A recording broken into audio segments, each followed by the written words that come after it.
another very exciting webinar within our Tech 2020 series. I'm Perry Carter, your moderator, and with us today is Jeff Winterich, an Account Chief Technologist for the HPE Enterprise Department of Defense team.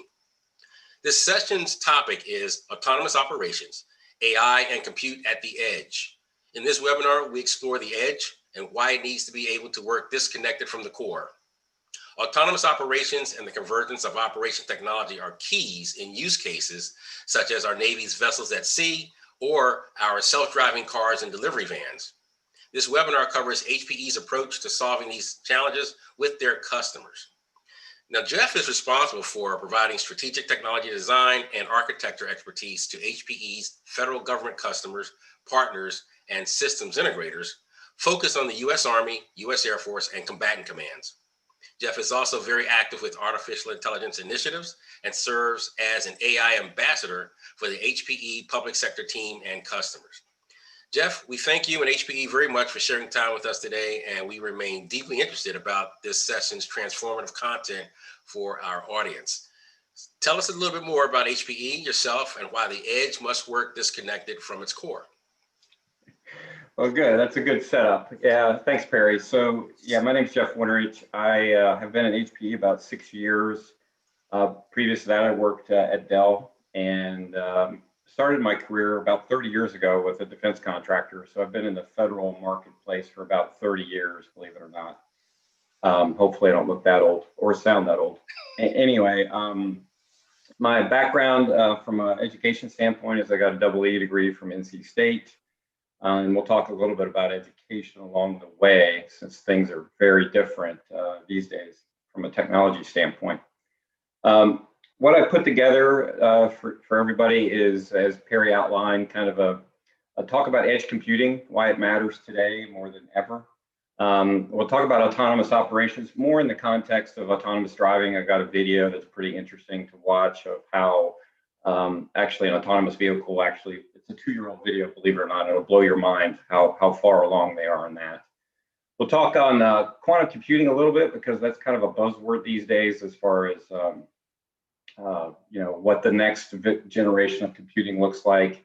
And then we'll talk a little bit about programming skills, and then talk openly at the end about trends, things that I would look for from a career standpoint, whether you're starting in mid or even late, really, for that matter.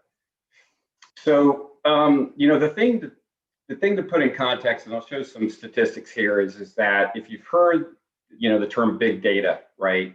That just really means that data is everywhere, right? In our homes today, you have smart devices, and whether that's a smart thermostat, whether that's your phone, whether that's, now they have smart refrigerators, for goodness sake. There's data everywhere, right? And things are collecting data. And from a federal perspective, as Perry said, I work a lot with our Department of Defense customers, and what we're trying to get them to understand is they need to understand their data pipeline. And so when we talk about everything today, just always relate that back to data, right? And then the 3 V's that you kind of remember here is the volume of the data, the velocity, and the variety. And variety kind of is interesting because, right, as we know from video analytics and all these other things, that there is unstructured data like video and audio, and then there's the tabular data like in an Excel spreadsheet and in a database and things like that. And all those need to come together to make sense of it, right? So you'll hear, not so much today, but next week was when Sam talks about an elastic pipeline of analytics. She'll talk about data science. So knowing your data is key. And if that's not your area of subject expertise, that's cool, because then there's all these other tools and all these other users and consumers of data that you have to be able to work with, right? So, depending on where you are in your technology journey, what happened over the last, you see on the left side of this graph, over the last 40 years, we had this near exponential growth of processing power, right? And most people relate this to, the work that Intel and others have done in the x86 world, right? On your laptops, your servers, and things like that. But you can see back in 2015, it started tailing off, right? Because quite frankly, the the physical limits of what they could put into 7 nanometers, 5 nanometers, those kind of things. They're just running out of room, right? So when we talk about microprocessors, this trend of computing capacity has been decreasing over time, while in the right-hand side of this graph, you'll see that data has just been, through the roof, right? It's the opposite, right? So when we talk about big data, this comes to this problem, right? Is that how do we keep up? How do we get compute to keep up with the data, right? So we've got to change a lot of different things, right? We've got to adjust, we've got to pivot, to use the word of the day, pivot, right? To do more at the edge so that it doesn't matter, right? To Perry's use of edge to core to cloud. Core means, hey, that's my data center. Edge might mean anywhere outside of the data center, and then cloud obviously is up in the public or private cloud. So really the whole point of the discussion in the world I live in every day is putting the workload in the right place to optimize the whole data pipeline, and then make sure you're acting on the right data in the right way, right? So here's another kind of interesting kind of thing as far as how data has progressed. And some of this, don't pay attention to the dates, right? But this just kind of gives you the size of things, right? Back in 2017, you can imagine that it's only grown bigger, that Walmart's transaction database was 40 petabytes, right? Now, a petabyte used to be a big hurdle to get past, right? Today, now supercomputers have 200 petabytes and things like that. But that's a supercomputer, right? So, when you think about what Facebook does on a daily basis, 8 petabytes of data is touched per day, right? So that's a lot of things, right? And what does it take to move data? A CPU, right? Because that's what a CPU does. If you did a web search on what does a CPU spend its time doing, it's move data, right? Between memory, between the user, between RAM, between a disk and everything else. And that's why we have this problem, is because CPUs can't keep up with all that stuff, right? So if we look at autonomous driving, and this is for just driver assistance, and I'll define the levels of autonomy for driving systems a little bit later, but look at all of the different inputs, right, or sensors here, right, and the speeds that they operate at, right? For those of us fortunate enough to have high-speed internet at home, this wouldn't keep up, right? I mean, it's just, there's just so much going on, and 40,000 petabytes a day, right? So again, just the scale, just to give you an idea, this is a really tough problem, not only, again, going back to the variety, velocity, and volume of data, right? So it's a fun problem to think about. And then the other thing we have going on, as I mentioned, edge devices are everywhere. They're in our houses, they're in our cars, they're in factories, they're everywhere. Is that in the next 5 years, really all the data is going to get generated by the edge, right? So we really, again, need to move more workloads to the edge, as opposed to waiting for it to get to the core data center or to the cloud. Not only for technical reasons, but economic reasons, and just staying relevant. So as we do, we're in the midst of a digital transformation, right? Meaning a lot of companies are still, whether you're in federal, whether you're in commercial, are still trying to figure all this stuff out. So when you think about it, right, you see, even though this kind of is out of order, right, because usually we talk about edge being on the far left, core being next to it, and then cloud being on the far right. I put core on the left-hand side because that's what kind of people know, right? Is what is in my data center, what's in my racks of equipment running, and then the edge is really the untapped data source, right? Because even in the DoD world, they've been operating at edge ever since since day one, right? But the whole idea is to tap into those resources and make decisions right there, or improve the data fidelity and decision timeline, so that you're not waiting for it to get up to a brigade or battalion level, and you don't have the communication to do it, and all those kind of things. The other thing that's happening is that if you've heard of containers, right? Containers are kind of the next wave of how to have multiple workloads running on the same piece of gear, for lack of a better term, right? In the last 10 plus years, we've been using virtualization to share those resources. Now containers provide a lot of benefit over virtualization because they are more efficient. They don't take up the same amount of resources. They don't have the same licensing schema. And plus they provide agility to be able to place those in the cloud, at the edge, and the core. So when we talk about application mobility, containers are going to be critical. And you hear about companies like Docker, companies like HPE, Red Hat's OpenShift, Google, et cetera, right? So there's a lot of technology around containers today, and it's growing, and it's going to continue to be the wave of the future as far as application development and portability. So when we talk about edge here at HPE, just to kind of define a few things, you'll hear some terms like Internet of Things, which is IoT, right? That just really means the whole universe full of edge devices and the convergence of information technology and operations technology. And the easiest way to think about the difference is operations technology is kind of like the things to run a factory. That's kind of how I dumb it down for myself, right? Where IT functions are the things to run the business, whereas the OT kind of stuff is to run like a manufacturing line or things that have a ton of data that's not IT oriented, right? So in all that, and you'll hear more about this next week, is there's a data pipeline that flows through there, right, from an edge to core to cloud, right? And different data is generated along different ways, different parts of the way, right? And analytics, and meaning decisions on that data are made along the way as well. So, so when we think about edge computing, probably most of the audience probably wasn't even born when Apollo 11 went into space, right? But that was the first real, I was only 2 years old. So anyway, to think about what edge computing is all about, right?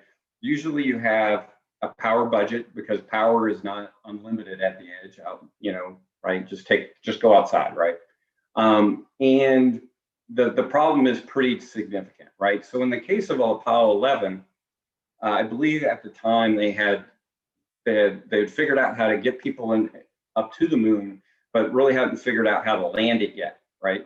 So they had to come up with a guidance computer that could run, you notice 55 watts, right? That's fairly low from a power threshold, even in 1969 standards, right? So they had to fit a lot of compute in a small thermal design package, right? Total TDP, right? But it needed to do a certain function, and it was successful. But you can see that over 50 years, right, how much things have changed from an edge computing standpoint, right? So when you look at your smartphone, I base this on an iPhone SE. I'm an Android person, by the way. But anyway, when you look at that, you can see the orders of magnitude of computing you hold in your hand compared to what landed people safely on the moon, right? So if you just kind of put that in perspective, right, the reason I put these kind of things together is to think about what is the next 10 years going to bring us, what is the next 20 years going to bring us, and so on. So then you can just see what your laptop does and what a GPU does. Now we'll revisit this a little bit later, but remember when I said microprocessor architectures were leveling out from a core count and processing capability standpoint? What's going to help bridge that gap between data and processing are things like GPUs, because you'll notice here, you got 2,000 processing elements and one NVIDIA T4, for example, right? And you can see, and that allows for a lot of parallelization of processing. So when you put something like that at the edge, you could imagine that opens up a whole new world of computing and quicker decisions and things like that, right? So just some fun things, right? But you can see the orders of magnitude of things, how they've changed, just to kind of put things in perspective. So with that in mind, the edge is important everywhere, not just in federal, not just in DoD. I mentioned manufacturing. You think about all of the efforts around energy and utilities.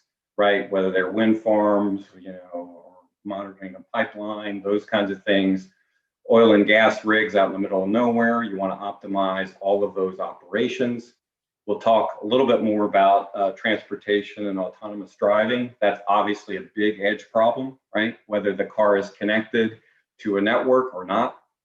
And then, we've all been experienced, smart shopping, whether we're in our house because of COVID or we go somewhere and we're recognized as a frequent shopper, all those kinds of things. And then obviously the advent of 5G, which everybody's talking a lot, right? Those edge experiences are going to come to us in different ways because of the bandwidth and quality of service we're going to get from 5G, right? So this is not a product pitch. This is just to allow you guys to understand what kind of hardware goes to the edge. I remember when I was early in my career and I never saw a server. I was like, well, what is a server? Well, okay, well, here you go. These are edge server devices, right? And the reason I kind of throw this up here is I'll show you some different ways we're solving edge problems, right? So think of that EL300 in the middle there as a laptop on steroids that's sealed, right? It's fanless, and you see all those Wi-Fi antennas. So you could put that out in the wild, so to speak, and use that as either a gateway device or to run a couple video analytics streams. And then on up from there, we can run hundreds of streams on the EL8000, which is on the right. That's got Intel processors, NVIDIA GPUs, and is really a little data center in the box, and it's only 9x17. And oh, by the way, you could fly it on an airplane. So if you had to go somewhere, a disaster recovery, right, or to fight fires in California and run some analytics right there, you could take it with you.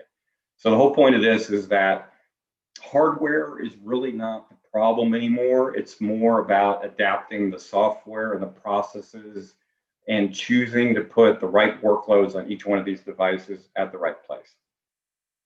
So here's some other fun stuff, right? Remember when I said what one GPU could do? Well, you could put 8 of those in one of these little toolboxes, so to speak, right? So think about that. That's like carrying a supercomputer around with a lot of 80 terabytes of storage and things like that. So again, what we're doing from a compute industry standpoint is trying to make things smaller, more power efficient. This runs off 120 volts power, for example, and just easier to carry, easier to get around, and then solve that data problem at the edge, right?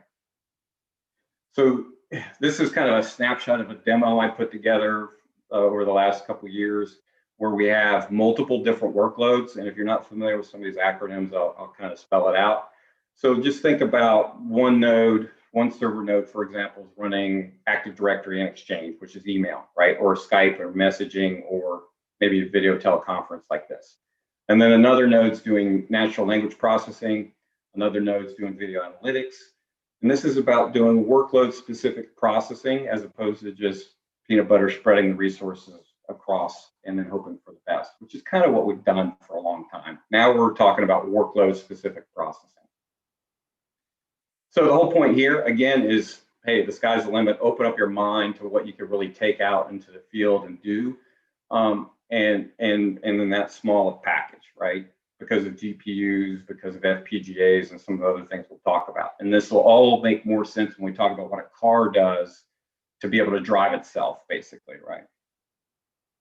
So with that in mind, here's another way people are solving AI at the edge and autonomous. If you've heard of it, I mentioned NVIDIA, they're kind of the leader in GPU technology, graphical processing unit.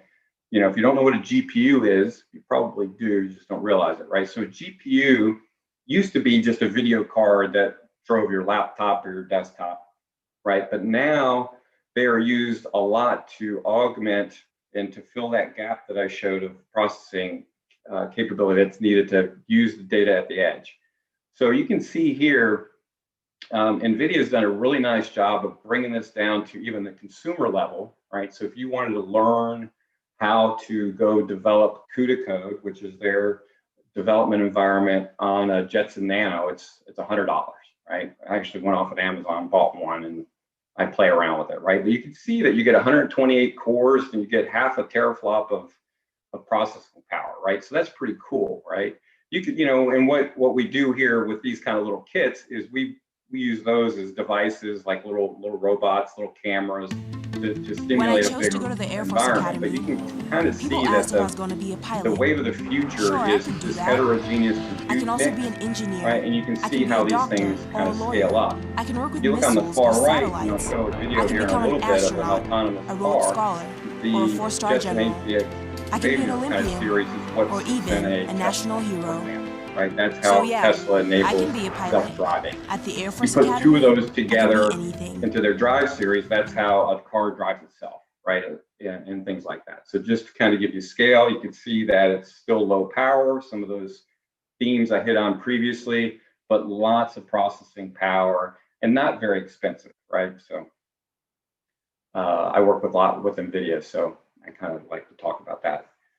So here's another way to look at it, right? So I mentioned that compute versus data gap, right? Here's the same graph kind of shown a different way, right? And I've kind of explained, hopefully everybody kind of gets why the data is increasing, why the number of sources is increasing, and the time to action is also small, because obviously we want autonomous vehicles, whether they're cars, trucks, vans, ships, to do things in a time deterministic method, right? So that means we really need to put the right compute everywhere, right? So we talked, I've hit a little bit on accelerators, right? And those include GPUs, FPGAs. I didn't talk about tensor processing units. That's kind of Google's thing. Feel free to web search that. More things that can help. I mentioned doing more at the edge. We'll talk about memory-driven computing here in a minute, and then what quantum computing, what the hope is with that. So let's talk a little bit autonomous vehicles. So the car of the future, you know, in the motivation is kind of an interesting discussion, right? If you look at worldwide, 2 people die a minute because of a car accident, right? That's 2 people, right? So the car of the future really, you know, is to really keep the whole motivation from if you want, we're not going to get into ethics here, but if you just want to talk about what the motivation is from a humanity standpoint, is eventually an autonomous car will be much safer than a human driving, right? And we'll talk a little bit about why that is, right?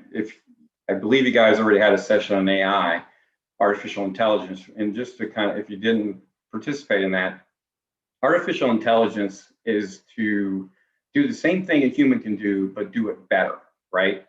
So we've all probably had a car accident, and we may have all been in a car accident that was our fault, right? We looked down at something, we weren't paying attention, whatever it happens to be, right?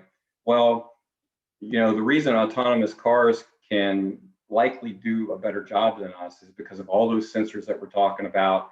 You know, it can't account for somebody walking out in front of a car and with not enough time to stop and things like that. It's not foolproof, but it's a probability game, right? It's a probability that it's gonna do a better job than a human, right?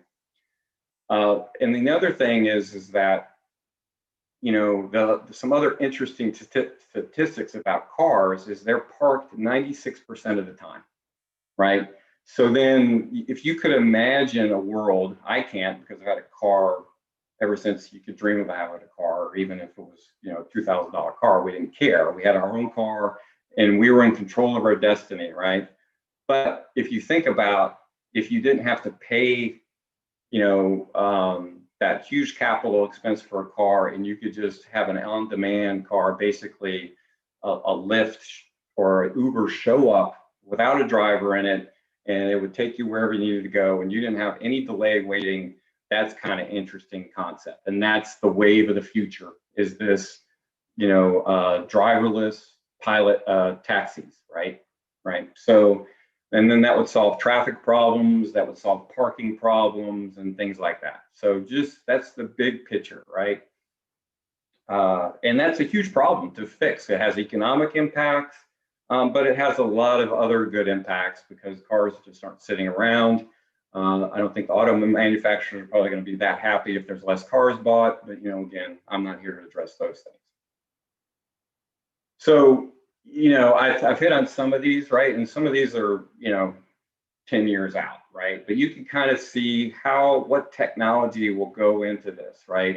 Including voice recognition, because if you're, and you'll see this in the video I'll show here in a minute, like if you're sitting there and not doing anything because the car is driving, then you could talk to the car and say, hey, give me a weather report, or can you web search this, or whatever, right? So lots of interesting technologies kind of merge together when you think about what an autonomous vehicle could do, right? And then obviously there's a huge, you know, if you look at what Tesla's doing, right, it's all based on renewable energy, right? Energy that has no CO2 emissions. So, you know, when you think about the electrification of that whole thing, lots of good environmental trade-offs are made as well, right? So let's define the levels of driving automation, just so everybody kind of understands this, right? If you go buy a car today, most of them have some level 0 support for automation, right? Which means automatic braking, blind spot warnings, or lane departures. Like my car, my little Mazda will tell me if I didn't put my blinker on, if I start moving, right? That's level 0 kind of stuff. You know, a Tesla is somewhere between a 2 and a 3, but it's not beyond that, meaning a human must be in the car at all time, right? So what they're trying to get to is level 4 and 5, and I mentioned the local driverless taxi, which is like level 4, and there's a huge race. This is almost akin, again, most people weren't alive for this, to the race to the moon, right? Now we have a race to autonomous driving, right? All of the major auto manufacturers are going after this, because who wins this? If you think about fleet operations and everything else, that's where a lot of economic benefit pays off, right? Not at the consumer level, but first at the fleet level. So every major manufacturer is going after this. And then when it trickles down to the consumer, is that, you know, could you imagine if I live in Charlotte and I needed to drive to Atlanta, which can be a 3.5-hour drive or a 5.5-hour drive, depending on traffic. Well, if I can sit there and do work the whole time, or watch a movie and not have to even drive, you know, pay attention, that drive is going to be so much more enjoyable, even if there's an accident on I-85, or it can be smart enough to route me around I don't even know, right? So a lot of goodness comes out of this kind of stuff, right?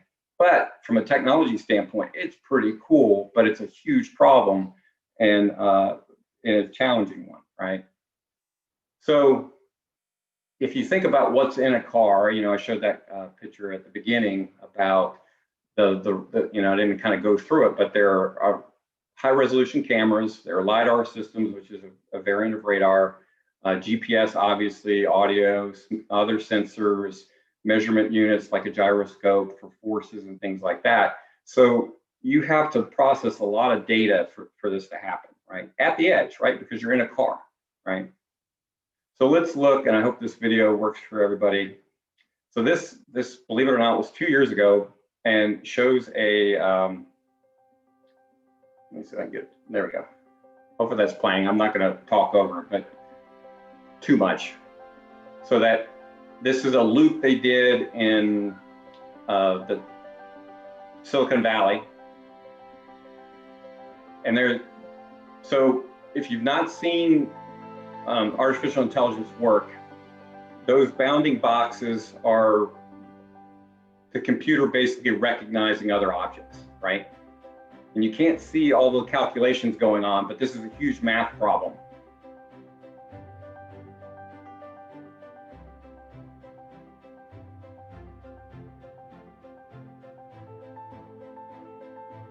So it's identifying traffic, signs, and traffic that's separated by a barrier, and operating the car by itself.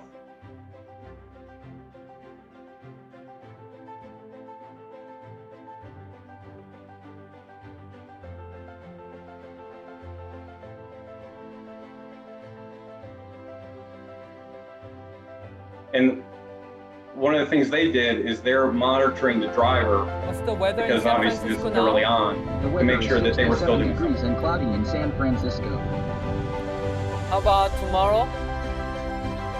There will be partly sunny skies with a high of 69 degrees and a low of 58 degrees in San Francisco tomorrow. He just got his weather report.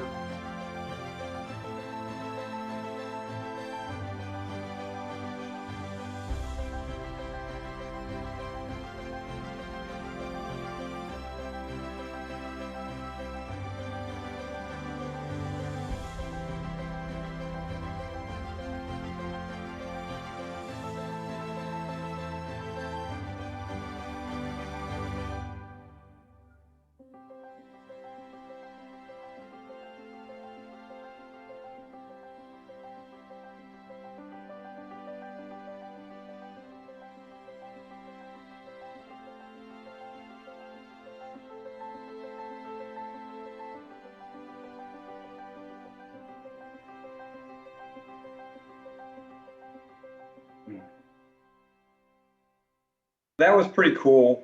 I'll give you a web pointer to also a 60 Minutes report they did back in August on autonomous trucking, where there are actually 18-wheelers out in, I think it's Arizona, that are actually running the highway right today, right, autonomously, no drivers, right? And again, barring the ethical and workforce implications there, you know, that's the wave of the future, because I think in the report it says it takes a human 4 days to do a cross-country trip, whereas an autonomous 18-wheeler can do it in 2, only having to stop for refuel, right? So interesting concept. Hey, great, Jeff. Thanks a lot. So we're going to take a quick break, and on the other side, we will launch into quantum computing.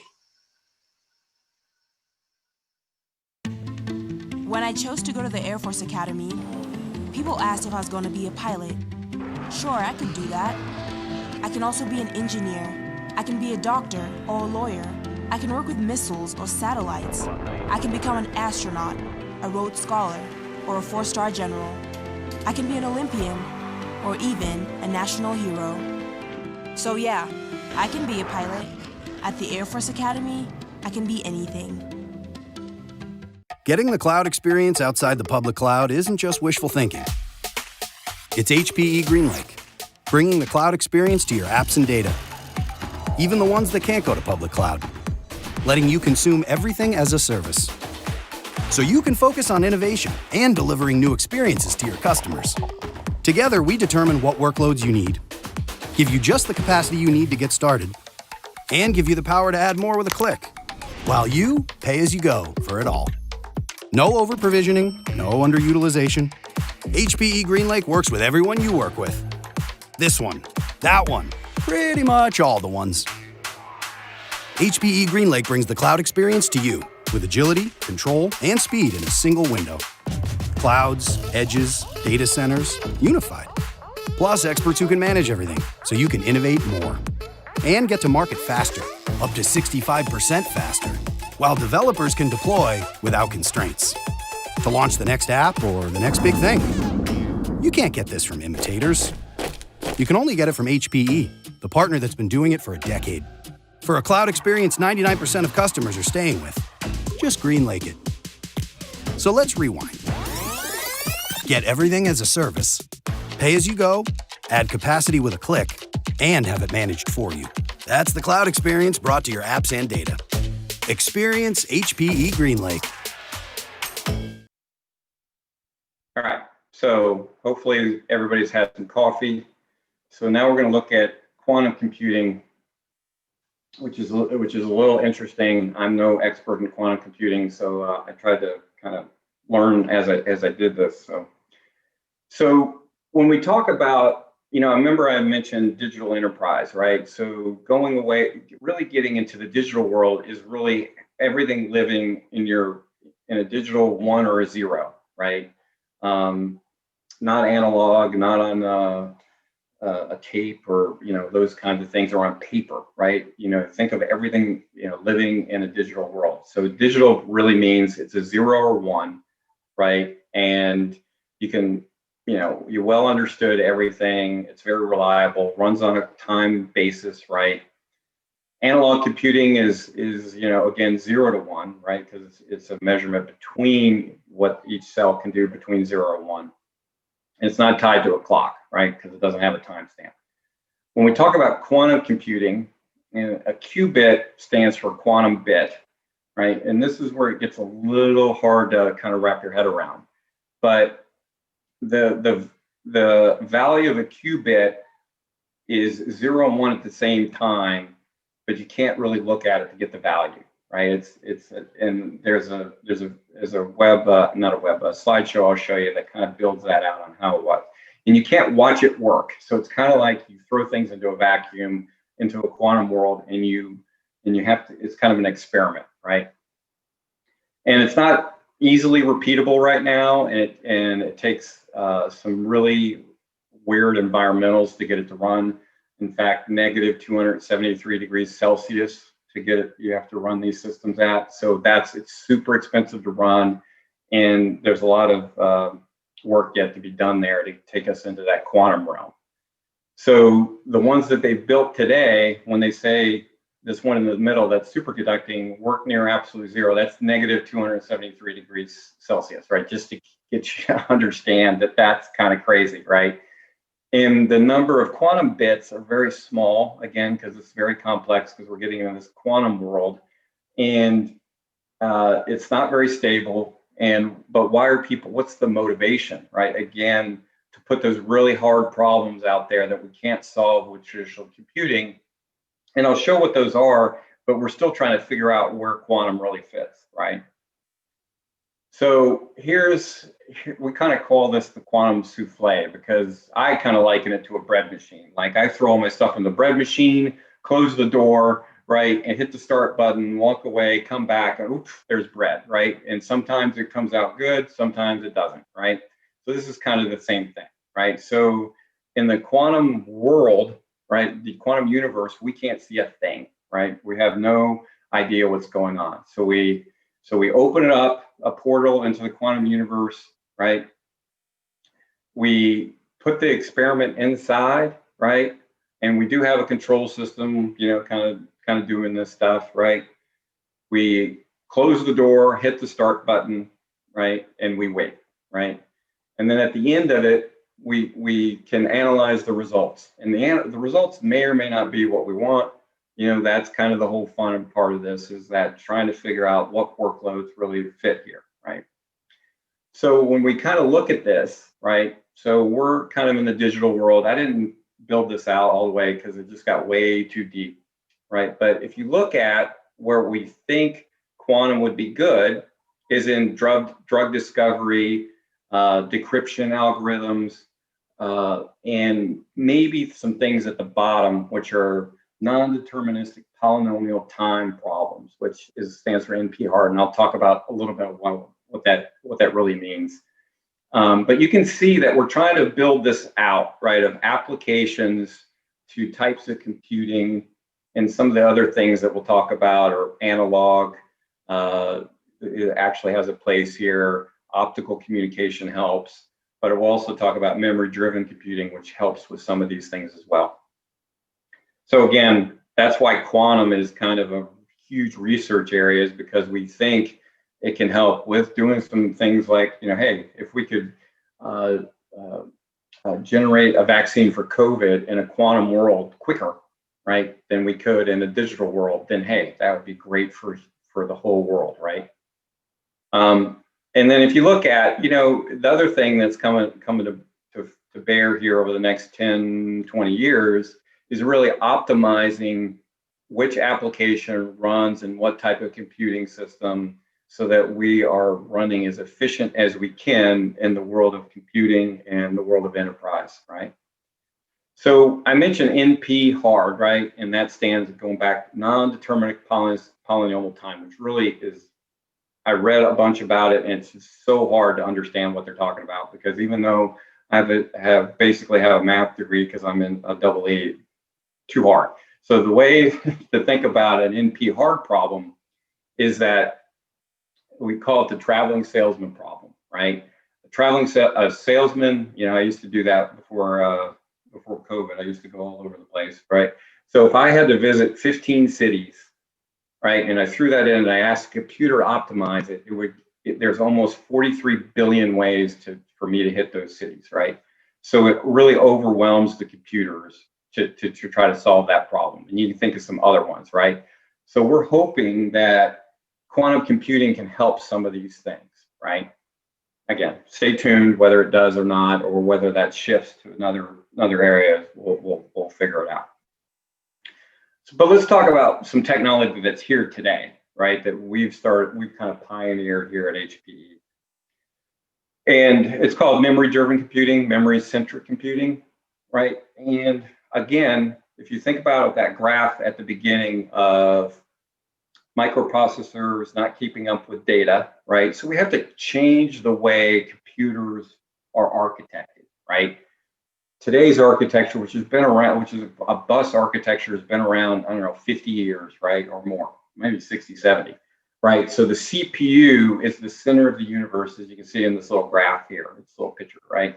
So you've got a CPU that's really the traffic cop of everything that goes on. Everything has to go through the CPU, right? So that's why we say it's constrained by the CPU. If you replaced that CPU with a memory architecture, or basically a memory bus, and then allow different pieces, different compute elements. Remember, we talked about GPUs, FPGAs. You'll notice there's a little quantum here. There's an optical, go into that heterogeneous where multiple different kind of processing elements can talk over the same memory bus, and you can mix and match workloads and all those things I just talked about. That's pretty cool, right? And we're actually doing that today, and other companies are as well. And the other way I like to look at this is that memory's in the center of, and the memory can have different forms. DRAM's that standard memory you've got in your laptop and your workstation or whatever. And then non-volatile RAM allows you to put all of that data into non-volatile memory, which means it doesn't go away when you turn your computer off, right?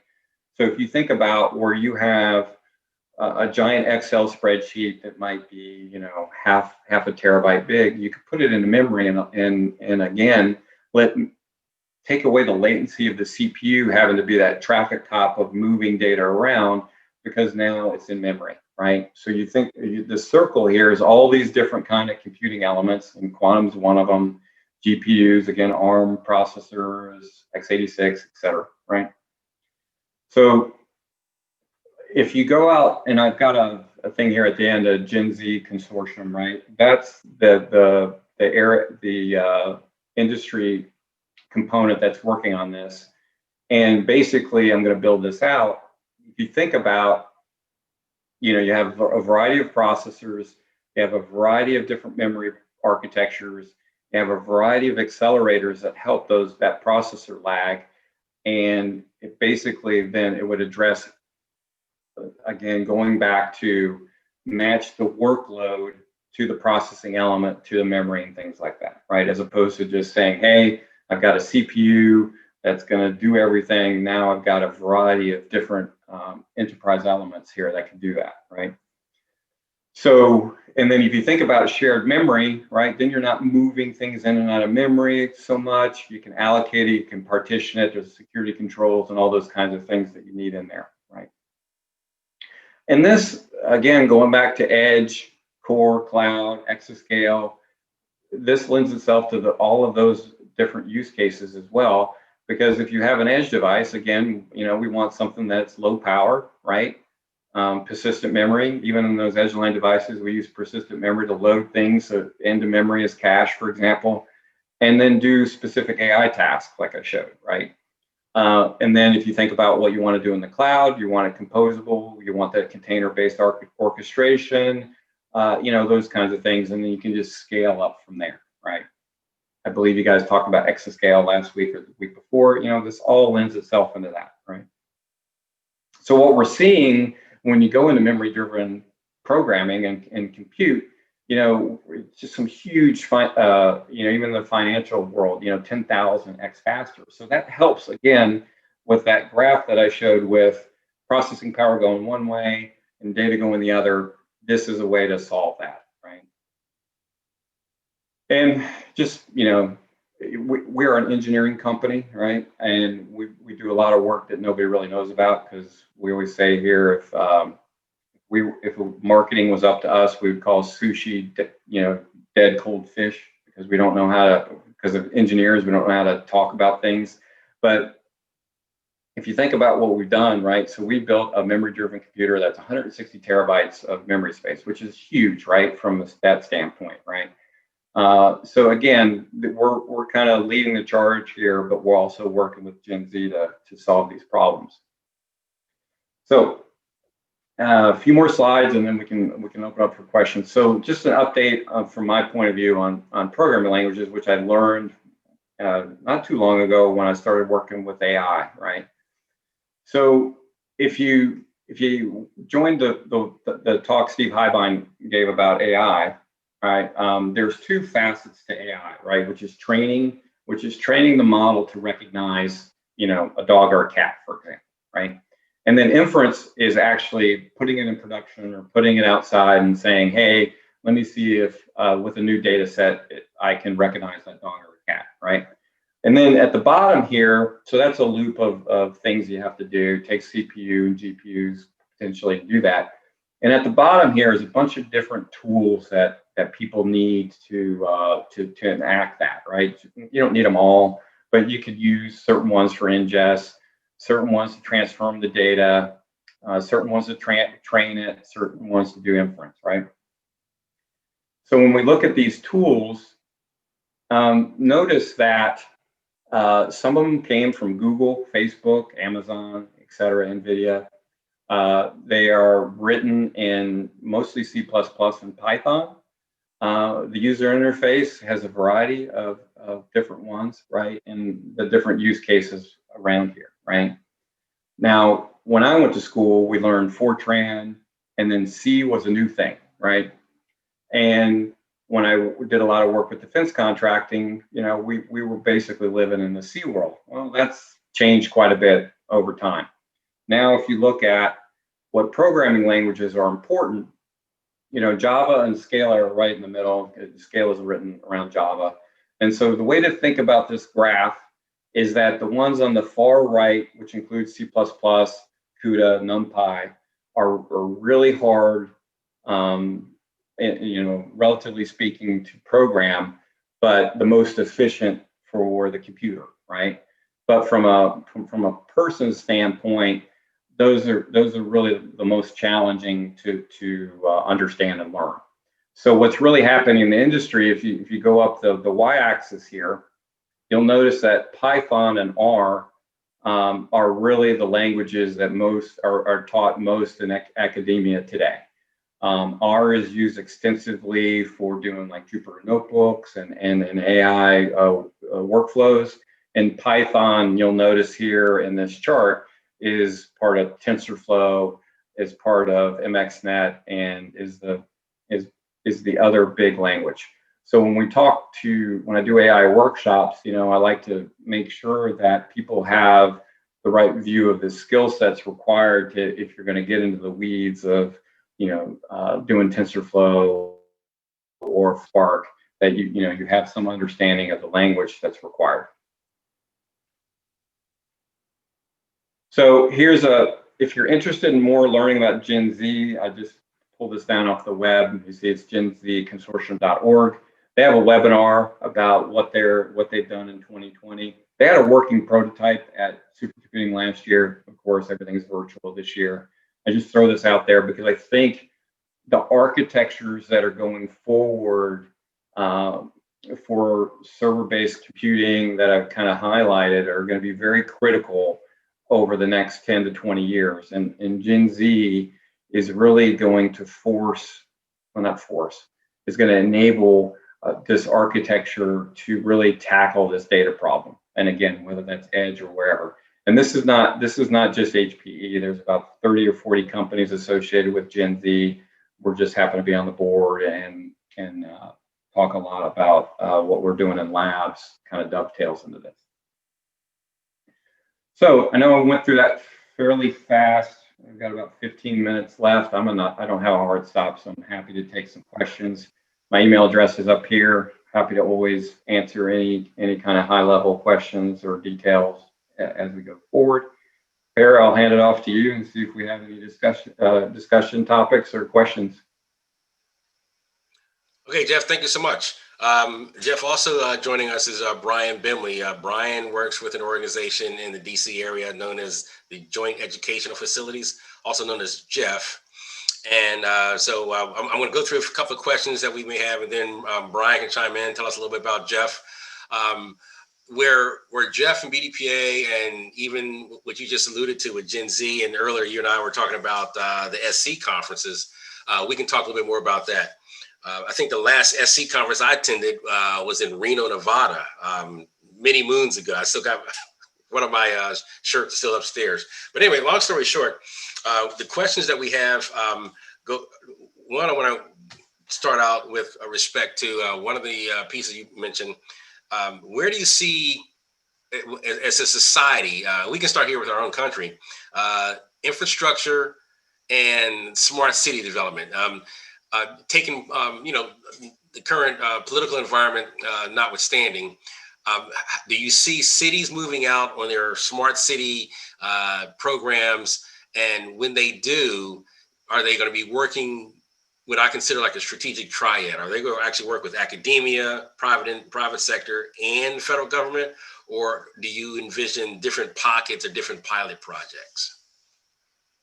That's a great question, and that was one of the things I left out of here, but I can talk to it because I did do some research on that. So there are pilots going on for smart cities that, as you alluded to, Perry, are kind of a three-legged stool, right, between a private industry,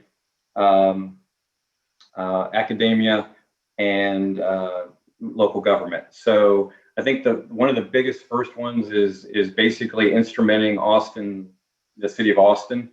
Right, and from there, if you go to, I'll send you a link so you can get it out to everybody. But basically, yeah. So they're targeting large cities first. The pilot is in Austin because of the tech corridor there, and it is really kind of that.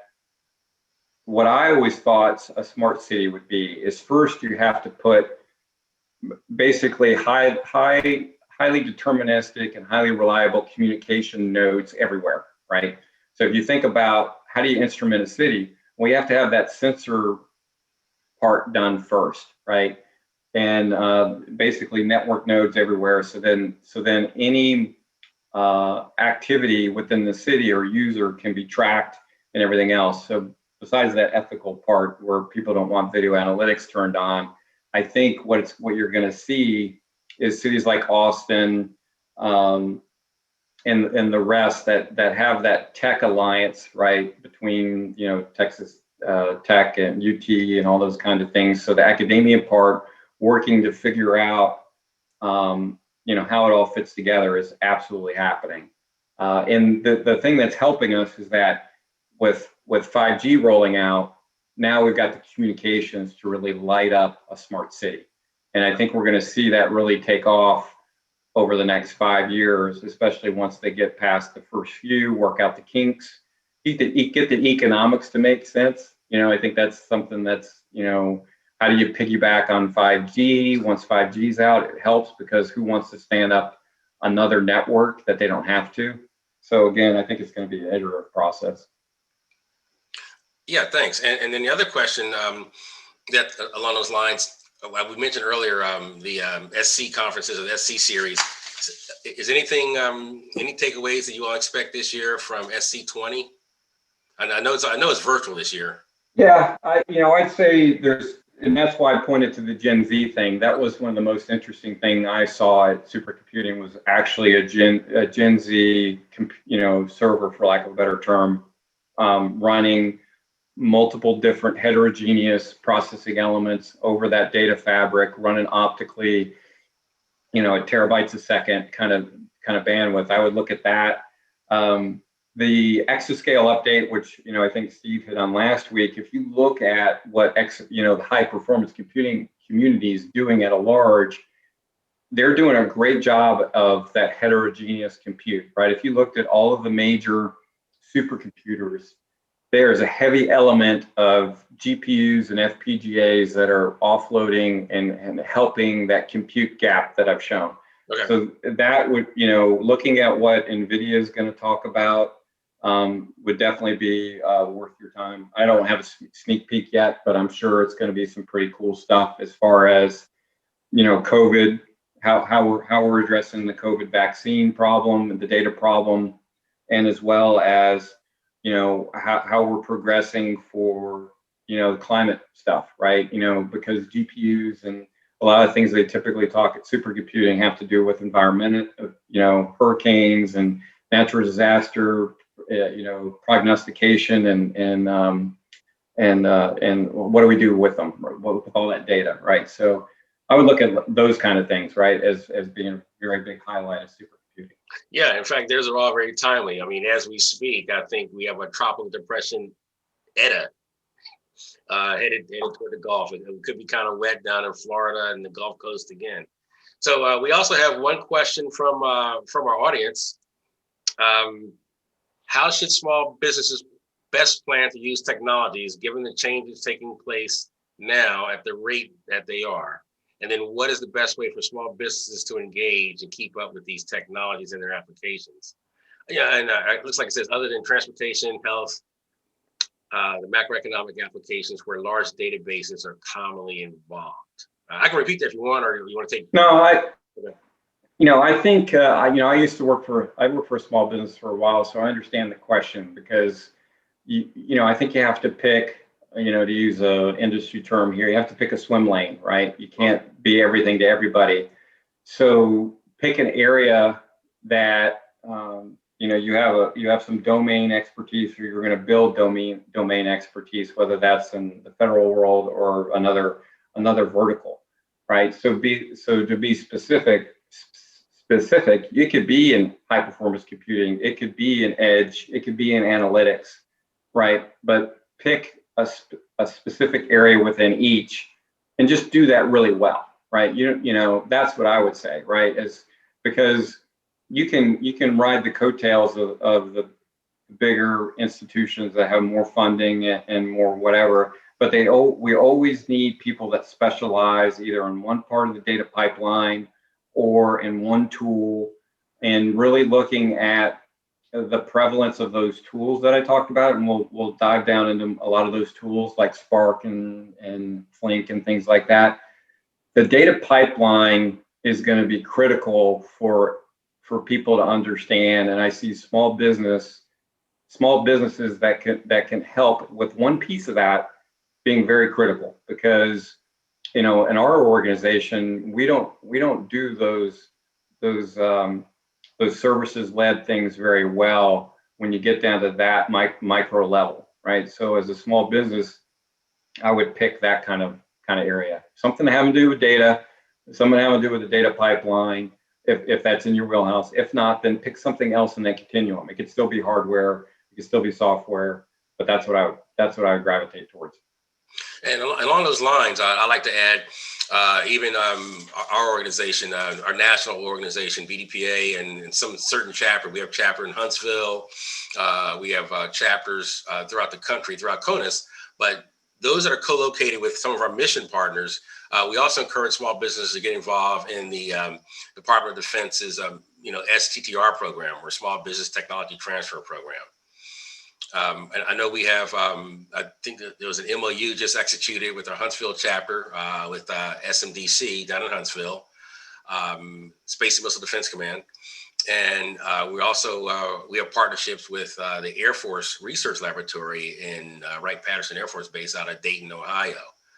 So we definitely encourage small businesses to engage. And what you just alluded to, a lot of those projects can lend themselves into very good pitch days or pitch decks for solutions for our mission partners. And Jeff, I have another question. This one, I know you touched on it in the slides earlier, But if you can just real quick talk about some of the latency challenges that we have with the edge and core. Do you envision some of these technologies now to either help, or are they going to be more of a challenge? And I think this has 5G overtones within it, if I'm reading it correctly. Yeah, I think things are going to improve, right? So obviously, one of the things we always have to work around is no communication, or what we call DIL, right? Disconnected, intermittent, kind of things, right? So, what we're seeing especially the DoD adopt and start to work on recently is private LTE, right? So they can actually take LTE with them, stand up a gray network, which means they can mix classified and unclassified data, right? Encrypt it correctly. So I think we're looking to help to augment, satellite comms, which has a lot of lag to it, which has that latency that kills you sometimes.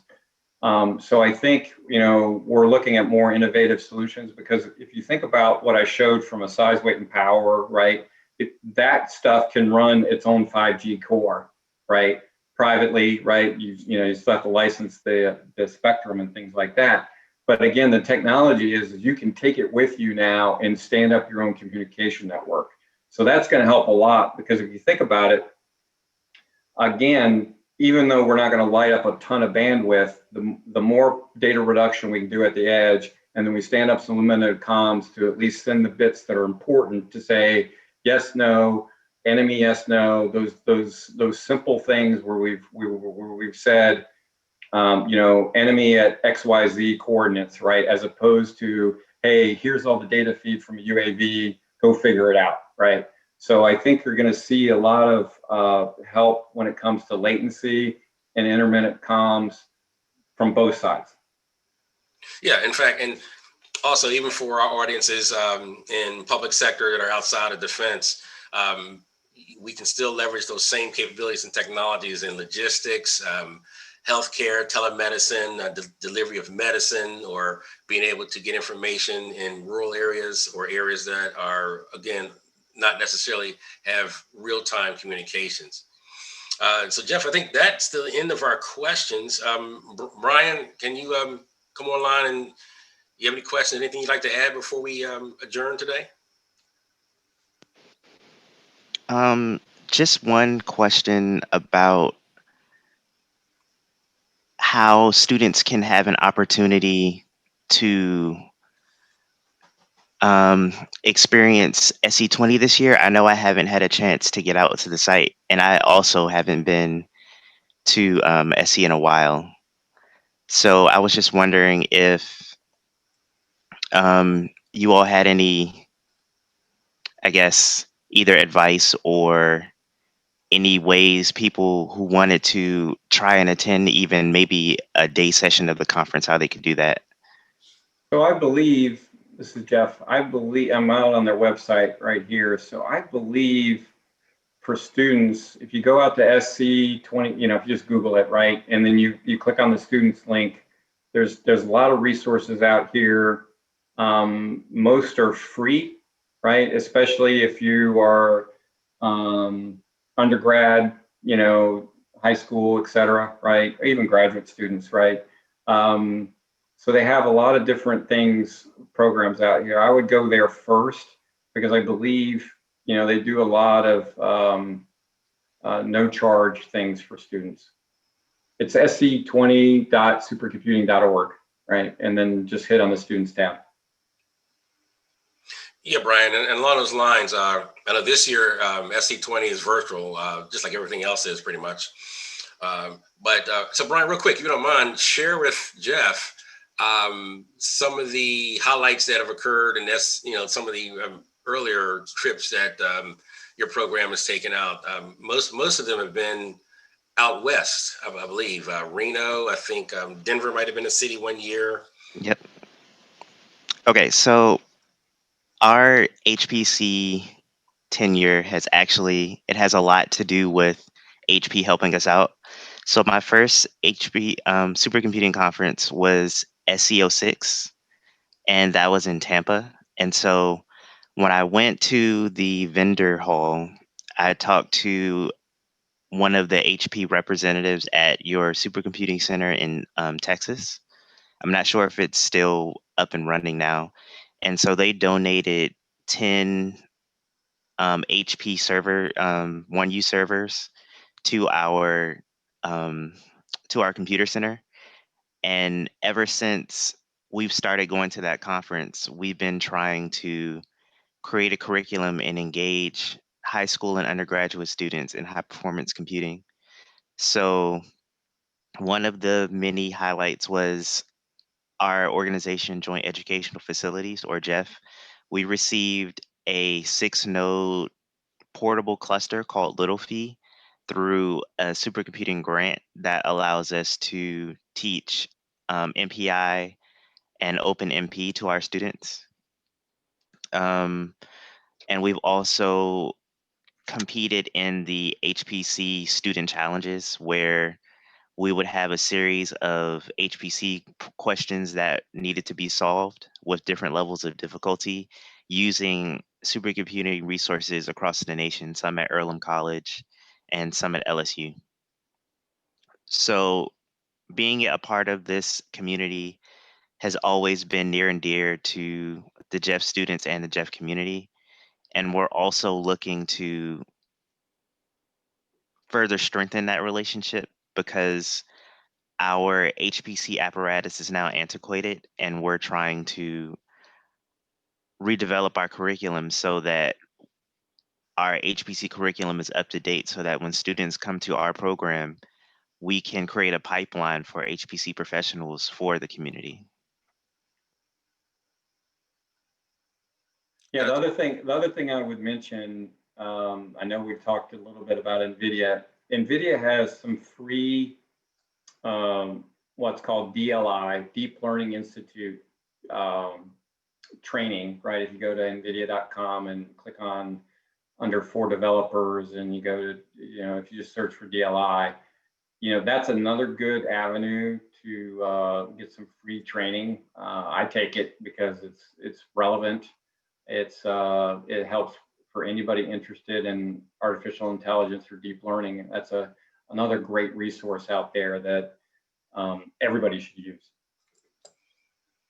And finally, Brian, if you can, just real quick, share with Jeff your experience with the Department of Defense Mentor Protege Program. You were an intern, and I believe, and Jeff, Brian had a chance to go to Alaska and other areas. San Diego too, right, Brian? Was San Diego part of that? I didn't get to go to San Diego. So in the mentor program, and that was a high school program, by the way. We were trained in MPI using clusters at the University of Illinois at Urbana-Champaign. There was a TREC visualization cluster in Chicago that we were using to learn MPI in the C language and Fortran language. And that's really what started my path onto HPC, which led me to competing in the Cyber Impact Infrastructure Challenge. And so I won that, and that's what got me the free ticket to SC06. Now, That's cool. later in my HPC career, while I was a student at Bowie State University, that's why I'm repping my Bowie State class. Yeah. I did a internship at the Arctic Region Supercomputing Center, where my project was to take WRF weather model data from the Midnight supercomputer cluster up there and to import it into Second Life so that they could have a live weather visualization on their Second Life island. That's fun. That's cool. WRF is still used today. I mean, it's one of the biggest codes used at all the supercomputing centers and is a benchmark for weather data. That's really good.